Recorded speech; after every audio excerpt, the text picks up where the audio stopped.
वज़ीर-ए-आज़म शहबाज शरीफ ने हालिया बारिशों और सैलाब से मुतासरा खानदानों की माली मुआवनत की हिदायत जारी की हैं। मुतल्लिका वफाक़ी वज़रा और सेक्रेटरीज़ को मुतासरा इलाक़ों में जाकर बारिशों से होने वाले नुक़सानात का खुद जायज़ा लेने और बहाली के काम शुरू करवाने का हुक्म दे दिया गया है। वज़ीर-ए-आज़म शहबाज शरीफ की ज़ेर सदारत अहम इजलास हुआ है, जिसमें ये खुसूसी हिदायत जारी की गई हैं। वज़ीर-ए-आज़म ने कहा कि सैलाब में जाम बहक होने वाले तमाम अफराद के ख़ानदानों की माली मुआवनत की जाएगी। मुकम्मल तबाह जुज़वी तौर पर तबाहशुदा घरों के मालिकान की भी माली मुआवनत होगी और सैलाब से मुतासरा इलाकों में बिजली के तरसीली निज़ाम और सड़कों की जल्द बहाली को मुमकिन बनाया जाएगा।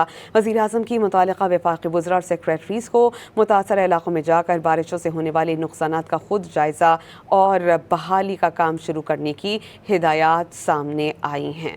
वज़ीर-ए-आज़म ने कहा है कि मुतासरा इलाकों में इमदादी कार्रवाइयाँ तेज़ की जाएँ और इन तमाम मुतासरा इलाकों में अशिया ख़ुरूनोश और दीगर ज़रूरी सामान को जल्द अज़ जल्द पहुँचाया जाए।